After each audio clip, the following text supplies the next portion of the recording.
আমাৰ ছাত্ৰছাত্ৰীসকল আজি আমি তোমালোকৰ লগত আলোচনা কৰিম দশমমান শ্ৰেণীৰ চেপ্টাৰ নম্বৰ 10 পোহৰৰ প্ৰতিফলন আৰু প্ৰতিহৰণ।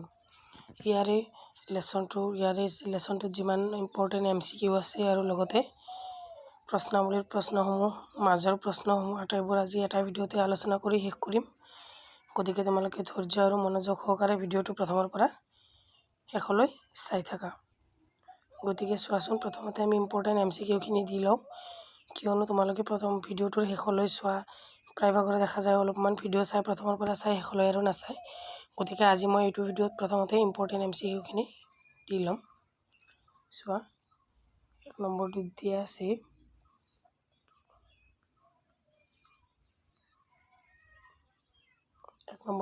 আছে এখন গোলাকাৰ দাপোনৰ ভাঁজ ব্যাসাৰ্ধ আৰু ফ'কাছ দৈৰ্ঘ্যৰ মাজৰ সম্পৰ্ক কি? ইয়াতে A নম্বৰৰ অপশ্যনত দিয়া আছে, চোৱা বিত দিয়া আছে C আৰু D। ইয়াতে আমাৰ শুদ্ধ আনচাৰটো হ'ব অপশ্যন A। তোমালোকে এইবিলাক লিখি ল'বা। তাৰে পিছৰ প্ৰশ্নটো চোৱা, মোৰ অলপ অসুবিধা হৈ আছে গলত, সেইকাৰণে ভইচটো ভালকৈ দিব পৰা নাই। যিকোনো হওক, তোমালোকে অলপ কষ্ট আৰু ধৈৰ্য সহকাৰে চোৱাচোন। চোৱা, 2 নম্বৰটোত দিয়া আছে এখন উত্তল লেন্সৰ দ্বাৰা গঠিত প্ৰতিবিম্ব লক্ষ্যবস্তুতকৈ ডাঙৰ হ'ব। ইয়াৰে 1 নম্বৰ অপশ্যনটো দিয়া আছে, চোৱা B নম্বৰটো, C নম্বৰ অপশ্যন আৰু D। গতিকে আমাৰ শুদ্ধ আনচাৰটো হ'ব অপশ্যন D, ইউৰ একো মানৰ বাবেই হ'ব নোৱাৰে। তাৰে পিছত 3 নম্বৰ প্ৰশ্নটো চোৱা, এখন অৱতল দাপোনৰ ফ'কাছ দৈৰ্ঘ্য 20 চেণ্টিমিটাৰ। দাপোনখনৰ সন্মুখত 15 চেণ্টিমিটাৰ দৈৰ্ঘ্যৰ এটা লক্ষ্যবস্তু ৰখা হৈছে। গতিকে প্ৰতিবিম্বটো কেনেকুৱা হ'ব? চোৱা, A নম্বৰত দিয়া আছে সৎ আৰু সৰু, B নম্বৰত দিয়া আছে সৎ আৰু প্ৰতিবৰ্ধিত, C নম্বৰত দিয়া আছে অসৎ আৰু সৰু, আৰু D নম্বৰত দিয়া আছে অসৎ আৰু প্ৰতিবৰ্ধিত। ইয়াৰে আনচাৰ হ'ব D, অসৎ আৰু পৰিবৰ্ধিত। 4 নম্বৰ প্ৰশ্নটো চোৱা, এটা লক্ষ্যবস্তুৰ আকাৰ 1 চেণ্টিমিটাৰ আৰু অৱতল দাপোনত গঠিত তাৰ সৎ প্ৰতিবিম্বৰ আকাৰ হৈছে 2 চেণ্টিমিটাৰ। U আৰু V ক্ৰমে লক্ষ্যবস্তুৰ দূৰত্ব আৰু প্ৰতিবিম্বৰ দূৰত্বক সূচালে কি হ'ব? আনচাৰটো চোৱা, A নম্বৰত দিয়া আছে B, দিয়া আছে C আৰু D। ইয়াৰ অপশ্যন শুদ্ধ আনচাৰটো হ'ব অপশ্যন B। বুজি পাইছানে? তাৰে পিছৰ কুৱেশ্যনটো চোৱা, এখন অৱতল দাপোনত গঠিত প্ৰতিবিম্বৰ আকাৰ লক্ষ্যবস্তুৰ সমান হ'লে অপশ্যনটো কি হ'ব? চোৱা, A নম্বৰ B, C আৰু D। ইয়াৰে আনচাৰ হ'ব D, B আৰু C দুয়োটাই শুদ্ধ। গতিকে তাৰে পিছৰ প্ৰশ্নটো চোৱা, সদায় এটা অসৎ, যথাযথ আৰু সৰু প্ৰতিবিম্ব গঠিত হয়। কি বুলি কৈছে? সদায় এটা অসৎ, যথাযথ আৰু প্ৰতিবিম্ব গঠিত হয়। অপশ্যন দিয়া আছে, চোৱা অৱতল দাপোনৰ দ্বাৰা, উত্তল দাপোনৰ দ্বাৰা, সমতল দাপোনৰ দ্বাৰা আৰু ওপৰৰ এটাও নহয়। ইয়াৰে আনচাৰটো হ'ব B নম্বৰটো, উত্তল দাপোনৰ দ্বাৰা। তাৰে পিছৰ প্ৰশ্নটো চোৱা,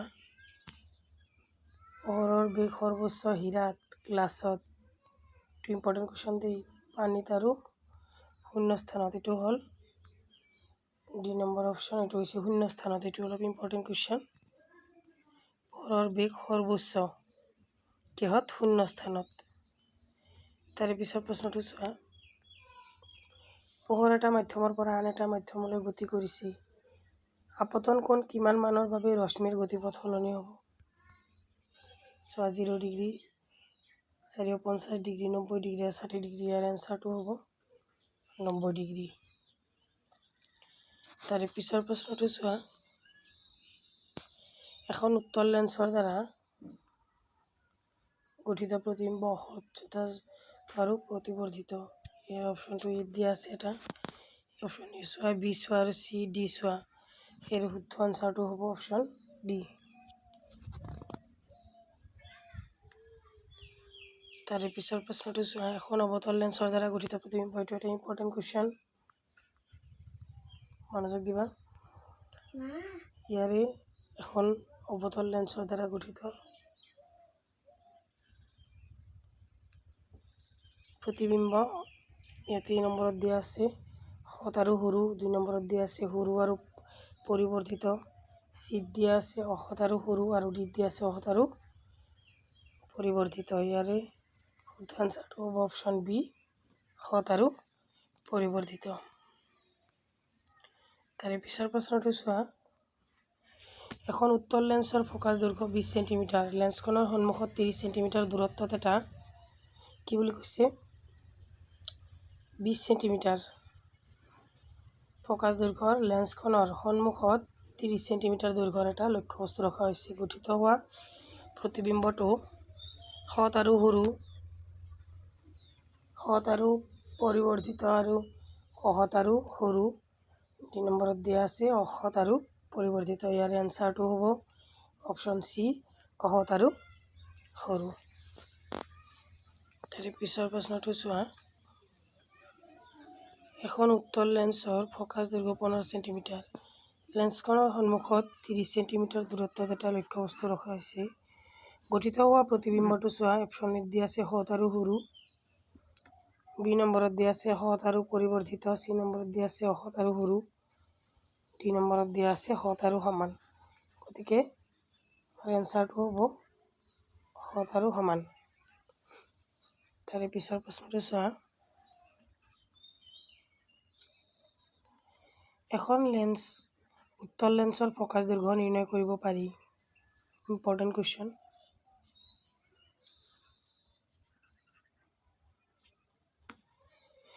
এখন উত্তল লেন্সৰ ফ'কাছ দৈৰ্ঘ্য নিৰ্ণয় কৰিব পাৰি প্ৰতিবিম্বৰ প্ৰতি দূৰত্বৰ পৰা ব্যাসাৰ্ধৰ পৰা এটাও নহয়। এ আৰু বি দুয়োটাই শুদ্ধ। ইয়াৰ শুদ্ধ এনচাৰটো হ'ব ফাৰ্ষ্ট ব্যাসাৰ্ধৰ পৰা। তাৰে পিছৰ প্ৰশ্নটো চোৱা। এখন লেন্সৰ মাজেৰে পাৰ হৈ যাওঁতে পোহৰৰ কেইবাৰ প্ৰতিসৰণ ঘটে? এইটো এটা ইম্পৰ্টেণ্ট প্ৰশ্ন।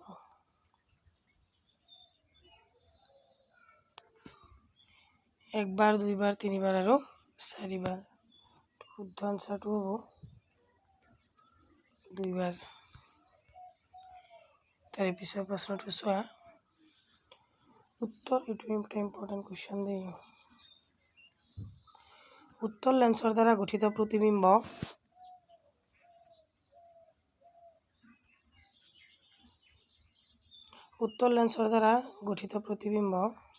সদায় ওলোটা, সদায় থিয়, লক্ষ্যবস্তুৰ অৱস্থানৰ ওপৰত নিৰ্ভৰ কৰি ওলোটা বা থিয় আৰু ওপৰৰ এটাও নহয়। চি নম্বৰ, এইটো চায়ে গম পোৱা গৈছে যে কোনটো এনচাৰ হ'ব। গতিকে এইটো হ'ব আমাৰ চি নম্বৰ অপশ্যন। কি লক্ষ্যবস্তুৰ অৱস্থানৰ ওপৰত নিৰ্ভৰ কৰি ওলোটা বা থিয়। 16 নম্বৰ প্ৰশ্নটো চোৱা। এখন উত্তল লেন্সৰ দ্বাৰা গঠিত প্ৰতিবিম্বৰ আকাৰ লক্ষ্যবস্তুৰ আকাৰৰ সমান। যদি লেন্সখনৰ ফ'কাছ দৈৰ্ঘ্য 10 চেণ্টিমিটাৰ হয় তেন্তে লক্ষ্যবস্তুৰ দূৰত্ব কিমান?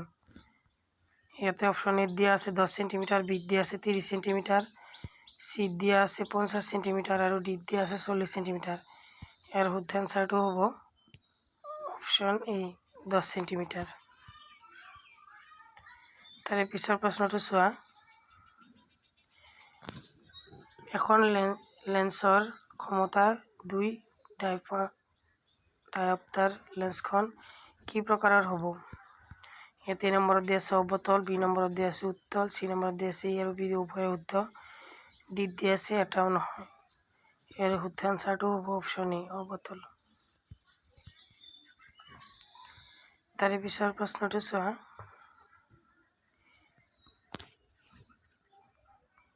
এখন লেন্সৰ ক্ষমতা +2.5 ডায়প্টাৰ। লেন্সখনৰ ফ'কাছ দৈৰ্ঘ্য কিমান হ'ব? এ নম্বৰত দিয়া আছে 3.0 মিটাৰ, বিত দিয়া আছে চি আৰু ডি চোৱা। ইয়াৰ শুদ্ধ এনচাৰটো হ'ব 0.4 মিটাৰ।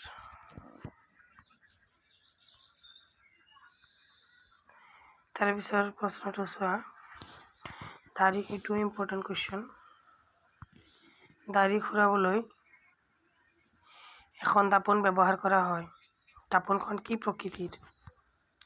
অৱতল দাপোন, উত্তল দাপোন, সমতল দাপোন আৰু ওপৰত টনা। এতিয়া আমি সকলোৱে জানো যে এইটো হৈছে অৱতল দাপোন। এইটো অৱতল দাপোন বুলি আমি সকলোৱে জানো, হয়নে নহয়? তাৰে পিছতো চোৱা, এখন লেন্সে জুই জ্বলাবলৈ ব্যৱহাৰ কৰা হয়। এখন লেন্স জুই জ্বলাবলৈ ব্যৱহাৰ কৰা হয়। লেন্সখন কি প্ৰকৃতিৰ? 1 নম্বৰত দিয়া আছে অৱতল, 2 নম্বৰত দিয়া আছে উত্তল লেন্স, 3 নম্বৰত দিয়া আছে উত্তল বা অৱতল উভয় লেন্স আৰু ডিত দিয়া আছে পৰায়তন হয়। ইয়াৰ শুদ্ধ এনচাৰটো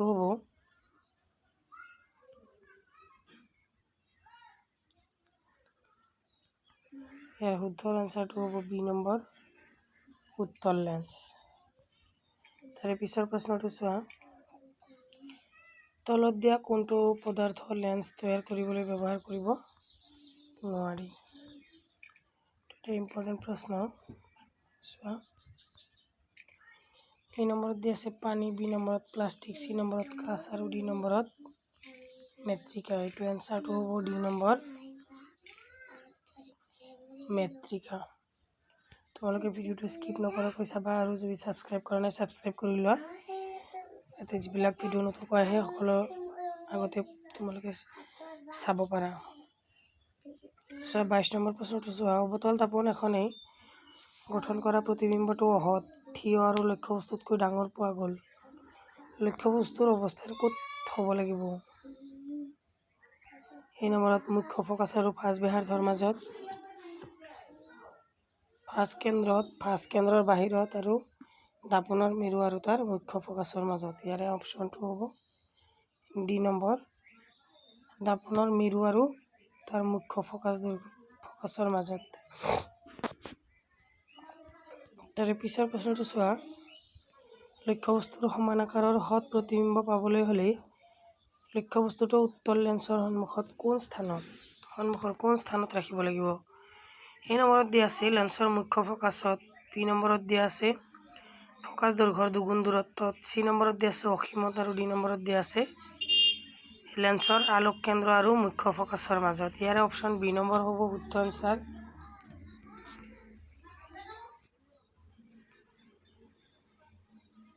এইটো হ'ব শুদ্ধ এনচাৰ। তাৰ পিছৰ প্ৰশ্নটো চোৱা, এখন গোলাকাৰ দাপোন আৰু এখন ক্ষীণ গোলাকাৰ লেন্স প্ৰত্যেকৰে ফ'কাছ দৈৰ্ঘ্য 15 চেণ্টিমিটাৰ।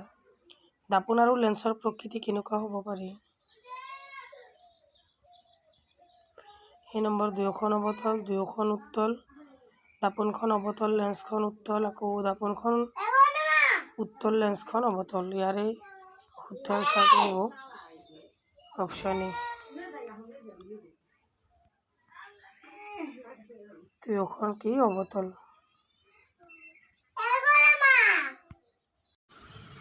পিছত চাবা 25 নম্বৰ কুৱেশ্যনটো।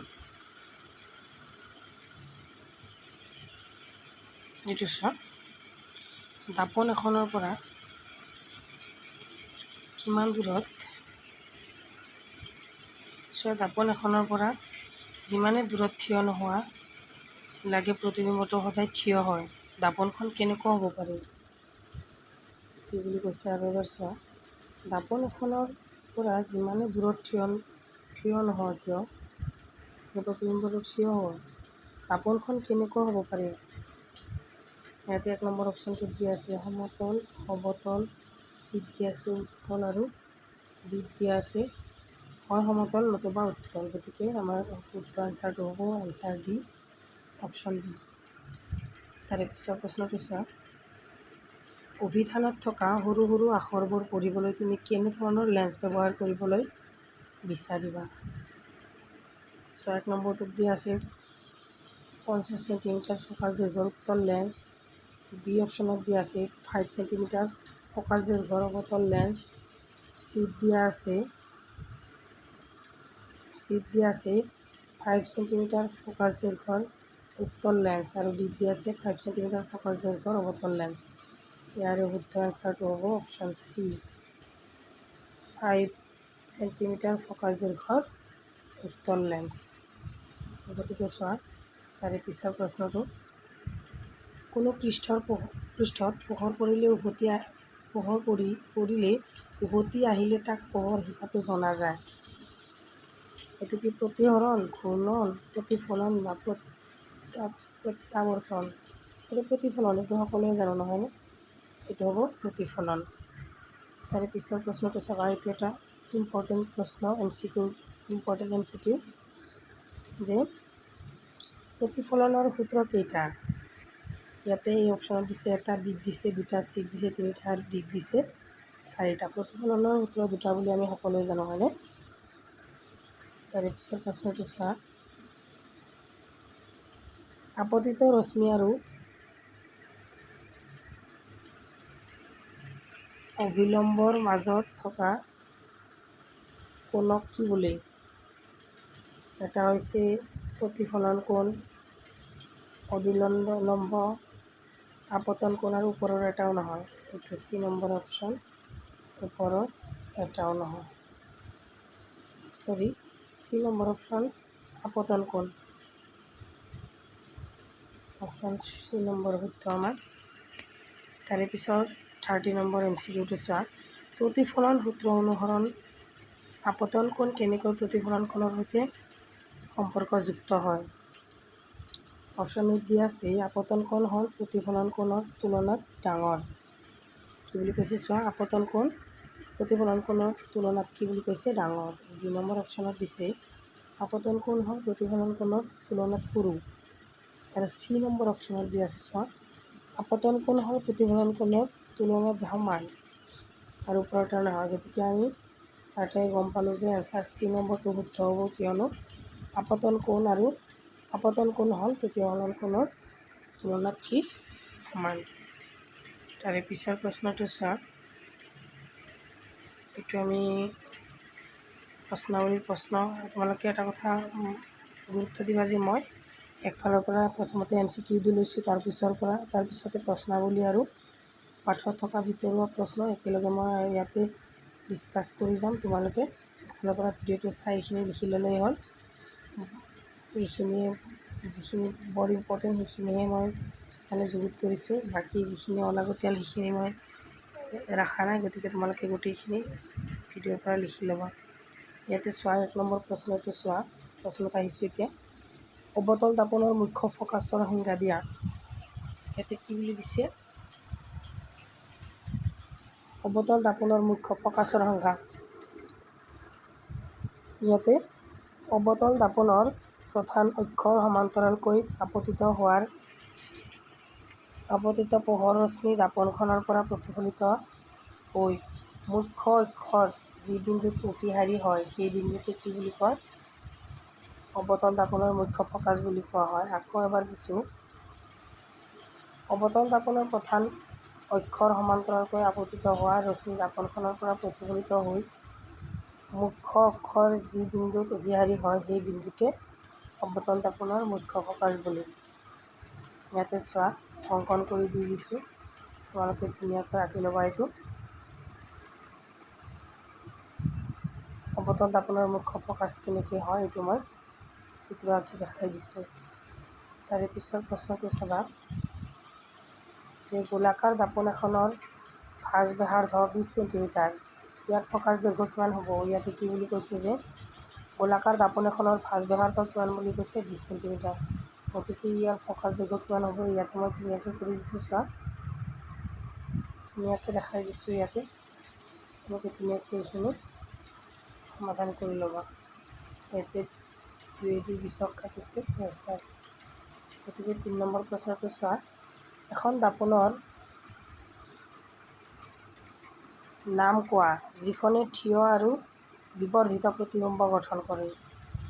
ইম্পৰ্টেণ্ট কুৱেশ্যন হৈছে অৱতল দাপন। এইটো এটা ইম্পৰ্টেণ্ট কুৱেশ্যন। গাড়ীৰ পিছলৈ চোৱা দাপন হিচাপে উত্তল দাপন কিয় পচন্দ কৰা হয়?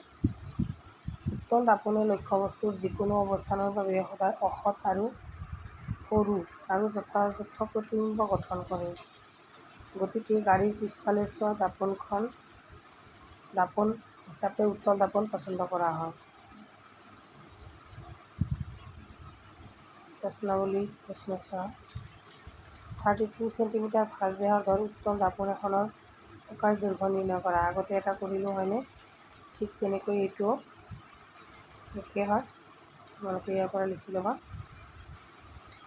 ভাঁজবেহাৰটো দি ল'বা, আকৌ প্ৰকাশ দৈৰ্ঘ্যটো দি তাৰপিছত মাল্টিপ্লাই কৰিবা। আকৌ এটা চোৱা।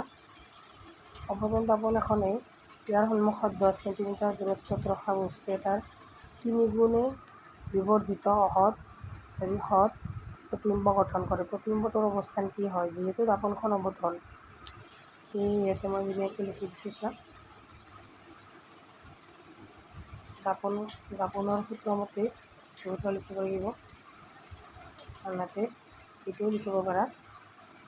বহাই লৈ মানখিনি বহাই দিলে এনচাৰটো ওলাই যাব। বুজিছানে? গতিকে লাষ্টতে লিখিব প্ৰতিবিম্বৰ দূৰত্ব হ'ব দাপোনখনৰ সন্মুখত 30 চেণ্টিমিটাৰ আঁতৰত। তাৰে পিছৰ প্ৰশ্নাৱলীৰ প্ৰশ্নটো চোৱা। পোহৰৰ ৰশ্মি এডাল বায়ুৰ পৰা হেলনীয়াকৈ পানীত প্ৰৱেশ কৰিছে। পোহৰৰ ৰশ্মিডাল উলম্বৰ পৰা আঁতৰলৈ বেঁকা হ'ব কিয়? এনচাৰটো চোৱা। পোহৰৰ ৰশ্মিডাল উলম্বৰ কাষলৈ আহিব। কাৰণ পানী হ'ল ঘন মাধ্যম আৰু বায়ু লঘু মাধ্যম। গতিকে পোহৰৰ ৰশ্মি লঘু মাধ্যমৰ পৰা ঘন মাধ্যমলৈ গতি কৰিলে ই উলম্বৰ ফালে আহিব। তাৰে পিছৰ প্ৰশ্নটো চোৱা। পোহৰৰ বায়ুৰ পৰা 1.5 প্ৰতিসৰণাংকৰ কাচৰ মাধ্যমলৈ প্ৰৱেশ কৰিছে। কাচত পোহৰৰ দ্ৰুতি কিমান হ'ব? শূন্যত পোহৰৰ দ্ৰুতি 3 × 10⁸ প্ৰতি ছেকেণ্ডত। গতিকে এনেকৈ কৰা আছে চোৱা। কাচৰ প্ৰতিসৰণাংকটো দি ল'বা, তাৰপিছত শূন্যত পোহৰৰ বেগটো এনেকৈ বহাই ল'বা। তাৰপিছত কাচত পোহৰৰ দ্ৰুতি, এই সূত্ৰটো এনেকৈ v/g মানখিনি বহাই লৈ ওলালে হৈ গ'ল। তাৰপিছত 3 নম্বৰটো চোৱা। তালিকা 10.3 পৰা সৰ্বোচ্চ আলোকিক ঘনত্বৰ মাধ্যমটো নিৰ্ণয় কৰা। আটাইতকৈ কম আলোকিক ঘনত্বৰ মাধ্যমটো নিৰ্ণয় কৰা। কি কৈছে ইয়াতে বুজি পাইছানে? চোৱা। তালিকাত 10.3 পৰা সৰ্বোচ্চ আলোকিক ঘনত্বৰ মাধ্যমটো নিৰ্ণয় কৰিব দিছে। কি বুলি কৈছে যে সৰ্বোচ্চ আলোকিক ঘনত্বৰ মাধ্যমটো নিৰ্ণয় কৰিব দিছে। আকৌ আটাইতকৈ কম আলোকিক, মানে বেছি আলোকিক ঘনত্বৰ মাধ্যমটো আৰু কম আলোকিক ঘনত্বৰ মাধ্যমটো নিৰ্ণয় কৰিব দিছে। গতিকে ইয়াতে নিৰ্ণয় কৰিছোঁ চোৱা। বায়ুৰ সৰ্বোচ্চ আলোকিক ঘনত্বৰ বায়ু প্ৰতিসৰণাংক মাধ্যম 2.42, কম আলোকিক ঘনত্ব আৰু প্ৰতিসৰণাংক চোৱা। মাধ্যম নিৰ্ণয় কৰা আটাইতকৈ কম সেইটোৱে ইয়াতে এনচাৰটো দি আছে। আৰু কম আলোকিক ঘনত্বৰ বায়ুৰ প্ৰতিসৰণাংক হ'ব 1.0003। এটা ইম্পৰ্টেণ্ট কুৱেশ্যন। তোমাক কেৰাচিন, টাৰ্পেণ্টাইন আৰু পানী দিয়া হৈছে। এই মাধ্যমকেইটাৰ কোনটোত পোহৰৰ দ্ৰুতি সৰ্বোচ্চ? তালিকা 10.3 দিয়া তথ্য ব্যৱহাৰ কৰা। কেৰাচিনৰ প্ৰতিসৰণাংক 1.44 আৰু টাৰ্পেণ্টাইনৰ প্ৰতিসৰণাংক 1.47 আৰু পানীৰ প্ৰতিসৰণাংক কিমান? 1.33।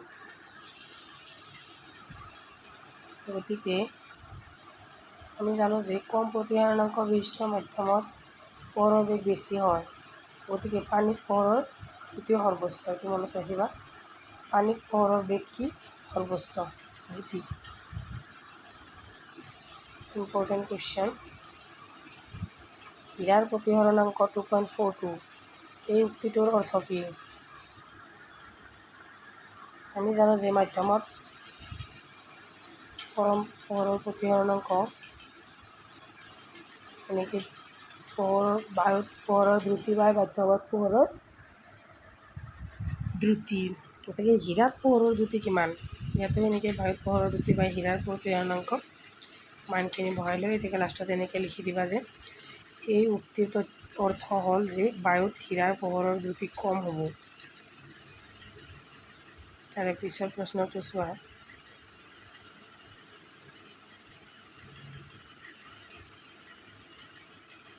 যে লেন্স এখনৰ এক ডায়োপ্টাৰ ক্ষমতাৰ সংজ্ঞা দিয়া।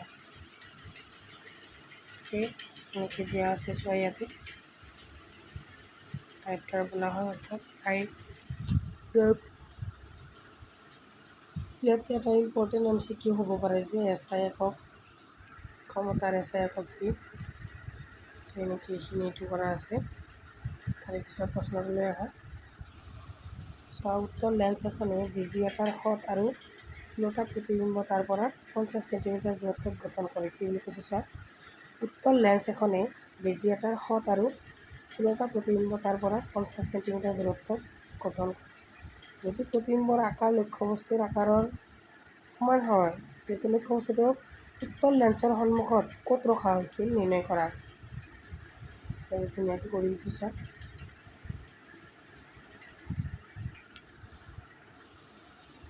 আমি জানো যে বস্তুটো বহাই এনেকৈ জেগাত মানটো বহাই দি কিনে সমাধান কৰিলে এনচাৰটো হৈ যাব। এতিয়া লক্ষ্যবস্তুটো 0.25 m সন্মুখত ৰখা হৈছিল।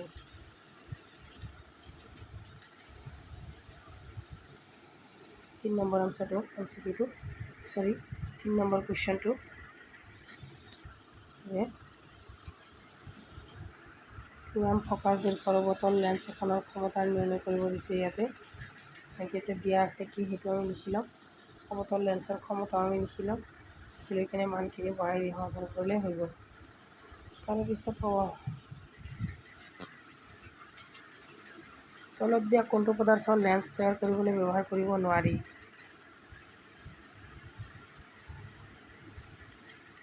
ইয়াতেও এটামান MCQ দিয়া হৈছে অনুশীলনী প্ৰশ্নাৱলীৰ পৰা। চোৱা ইয়াতে নম্বৰত দিয়া আছে পানী, বিত দিয়া আছে কাঁচ, চিত প্লাষ্টিক আৰু ডিত মৃত্তিকা। ইয়াতে এনচাৰটো হ'ব মৃত্তিকা। বি নম্বৰটো চোৱা, অৱতল দাপোন এখনে গঠন কৰা প্ৰতিবিম্বটো অসৎ, থিয় আৰু লক্ষ্যবস্তুতকৈ ডাঙৰ পোৱা গ'ল। লক্ষ্যবস্তুৰ অৱস্থান ক'ত হ'ব পাৰে। এই নম্বৰত দিয়া আছে মুখ্য ফকাছ আৰু ফাঁচ ব্যাসাৰ্ধৰ মাজত, ফাঁচ কেন্দ্ৰৰ বাহিৰত আৰু দাপোনৰ মেৰু আৰু তাৰ মুখ্য ফকাছৰ মাজত। ইয়াতে এনচাৰটো হ'ব আমাৰ ডি, যে দাপোনৰ মেৰু আৰু তাৰ মুখ্য ফকাছৰ মাজত। তাৰে পিছৰটো চোৱা।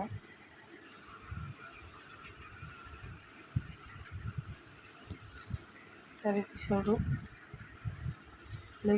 লক্ষ্যবস্তু সমান আকাৰৰ সৎ প্ৰতিবিম্ব পাবলৈ হ'লে লক্ষ্যবস্তুটো উত্তল লেন্সৰ সন্মুখত কোন স্থানত ৰাখিব লাগিব।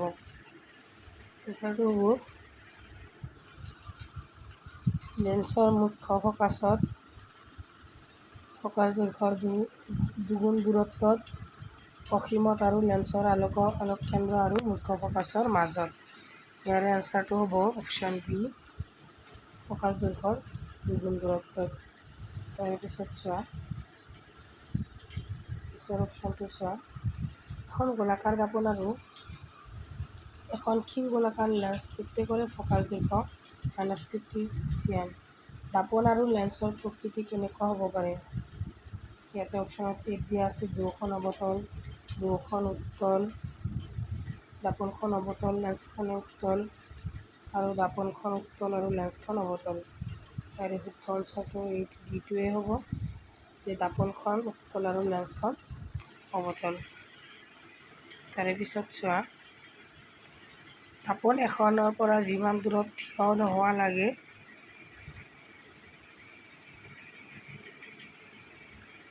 প্ৰতিবিম্বটো সদায় থিয় হয়, দাপোনখন কেনেকুৱা হ'ব। এইটো আমি আগতে এবাৰ পাইছিলোঁ। যি কি নহওক ইয়াত দিয়া আছে সমতল, অৱতল, উত্তল আৰু হয় অৱতল, এইটোতো হ'বই নোৱাৰে, এইটোও হ'বই নোৱাৰে। এনচাৰটো হ'ব আমাৰ চি, এইটো হৈছে উত্তল।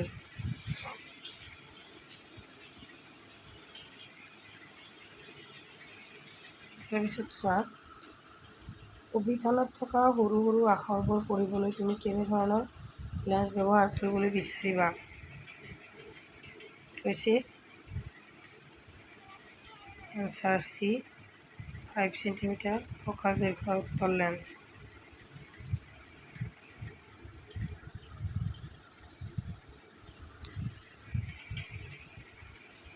তাৰপিছত চোৱা যে 50 সেন্টিমিটাৰ ফ'কাছ দৈৰ্ঘ্যৰ অৱতল দাপোন এখন ব্যৱহাৰ কৰি আমি লক্ষ্যবস্তু এটা থিয় প্ৰতিবিম্ব পাব বিচাৰোঁ। দাপোনৰ পৰা লক্ষ্যবস্তুৰ দূৰত্বৰ পৰিসৰ কিমান হোৱা উচিত? প্ৰতিবিম্বৰ প্ৰকৃতি কি হ'ব? প্ৰতিবিম্বটো লক্ষ্যবস্তুতকৈ ডাঙৰ নে সৰু? এই ক্ষেত্ৰত প্ৰতিবিম্বৰ গঠন কেনেকুৱা দেখুওৱাৰ বাবে এটা ৰশ্মিচিত্ৰ আঁকা। ইয়াতে মই ধুনীয়াকৈ লিখি দিছোঁ ফ'কাছ দৈৰ্ঘ্যটো কিমান দূৰত দাপোনখনৰ পৰা অৱস্থিত লক্ষ্যবস্তুটো দাপোন ফ'কাছৰ দৈৰ্ঘ্য আৰু কিমান মেৰুৰ মাজত অৱস্থিত সেইখিনি চোৱা। প্ৰতিবিম্বৰ প্ৰকৃতি অহত আৰু প্ৰতিবিম্বটো বস্তুতকৈ বিবৰ্ধিত হ'ব। এইটো মই আঁকি দিছোঁ চোৱা। পিছনে ধুনীয়াকৈ এনেকৈ লিখি দিছোঁ। ইয়াতে মই অংকনখিনিও কৰি দিছোঁ। এইটো ধুনীয়াকৈ লিখি দিছোঁ, তোমালোকে এনেকৈ লিখি ল'বা। পিছৰ প্ৰশ্নটো আগবাঢ়ো যে তলত দিয়া পৰিস্থিতিসমূহত ব্যৱহাৰ কৰা দাপোনৰ প্ৰকাৰ।